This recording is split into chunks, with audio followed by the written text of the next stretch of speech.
As I said, I'm starting a whole tour. We're gonna see each other, Arena, DragCon. This is really exciting. Thank you so much for me. And you're gonna do Bring Back My Girls with nakaganon talaga ako. You're gonna do Bring Back My Girls with Marina, right? You want me to do that right now? No, I mean that's the next time you'll have The show. a reunion with Marina and the rest of the cast, right? Well, I really hope the drama won't be too crazy.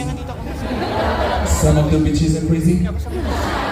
But we'll take care of each other once again.